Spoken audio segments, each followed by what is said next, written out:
Myanmar में आए 7.7 तीव्रता के भूकंप में तीसरे दिन भी इमारतों के मलबे से कई शव निकल रहे हैं। मृतकों की संख्या 1644 पहुंच गई है। उधर देश भर में फोन, बिजली व इंटरनेट बंद होने से सूचनाएं भी रुक गई हैं। अभी मरने वालों का आंकड़ा बढ़ने की आशंका है। सेना के नेतृत्व वाली सरकार ने कहा कि भूकंप में 2376 लोग घायल हैं, 30 लोग लापता बताए जा रहे हैं। म्यांमार पहले से ही राजनीतिक अस्थिरता का सामना कर रहा था।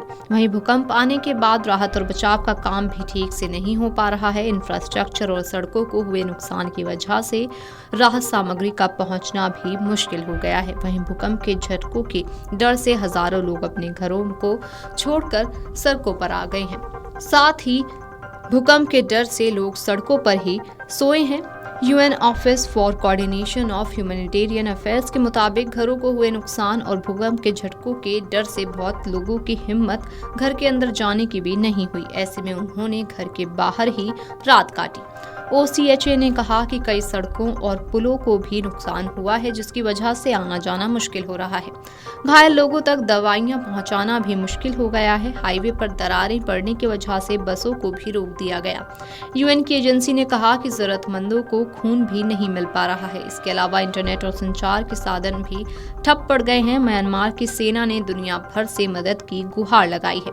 शुक्रवार को आए भूकंप के चलते कई इमारतें ढहने से व्यापक क्षति हुई है। म्यांमार लंबे समय से चल रहे गृह युद्ध की चपेट में है और वहां पहले से ही एक बड़ा मानवीय संकट बना हुआ है। ऐसे में राहत बचाव कार्यों में काफी मुश्किल हो रही है।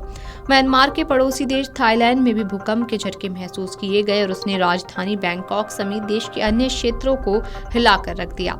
हालात ये हैं कि अस्पतालों में जगह कम पड़ गई है और सड़कों पर अस्थायी तरीके से मरीजों का इलाज किया जा रहा है। वहीं इलाज सामग्री व दवाओं की भी काफी कमी हो गई है। म्यांमार की सड़कों पर ही पलंग डालकर अस्पताल बनाए गए हैं। सरकार ने कहा भूकंप प्रभावित क्षेत्रों में खून की मांग सर्वाधिक है। कई जगहों से राहत सामग्री आ रही है, लेकिन घायलों को संभालने के प्रयास हो रही हैं। 7.7 तीव्रता के भूकंप के बाद म्यांमार में शनिवार शाम तक कम से कम 5 झटके महसूस किए गए। इसमें सबसे तेज झटका 6.4 तीव्रता का था। लगातार आ रहे झटकों से लोगों में दहशत है।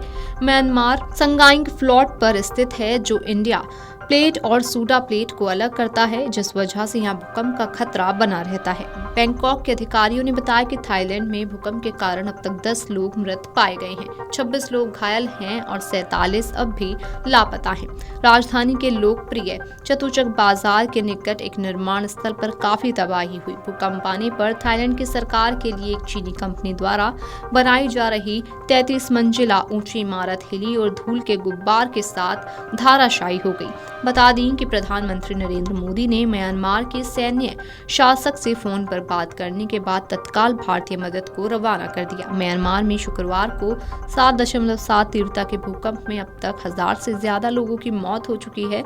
साथ ही सैकड़ों लोगों के मलबे में दबे होने की आशंका है। इसलिए भारत ने राहत और बचाव एवं खोज कार्यों में तेजी लाने व घायलों के इलाज के लिए अपनी टीम म्यांमार भेज दी है। राहत और रसद सामग्री भी शीघ्र भेजी जा रही है। ऑपरेशन ब्रह्मा पर विदेश मंत्रालय ने कहा कि सबसे पहले मदद करना हमारी नीति है। भारत ने ऑपरेशन ब्रह्मा के तहत म्यांमार के भूकंप पीड़ितों की मदद के लिए भारतीय नौसेना के 2 जहाजों को रवाना किया है। साथ ही आपदा राहत सामग्री के साथ 2 और जहाज भेजे गए हैं। भारतीय विदेश मंत्रालय ने ऑपरेशन ब्रह्मा पर कहा कि आगरा से 118 सदस्यों वाला फील्ड हॉस्पिटल शनिवार को म्यांमार भेजा गया। वीडियो डेस्क कमरुजाला.com। अगर आप ये वीडियो YouTube पर देख रहे हैं तो हमारे चैनल को सब्सक्राइब कर बेल आइकन दबाएं और Facebook पर देख रहे हैं तो हमारे पेज को लाइक करें। 8 मिलियन प्लस सब्सक्राइबर, आपके इस भरोसे के लिए बहुत धन्यवाद।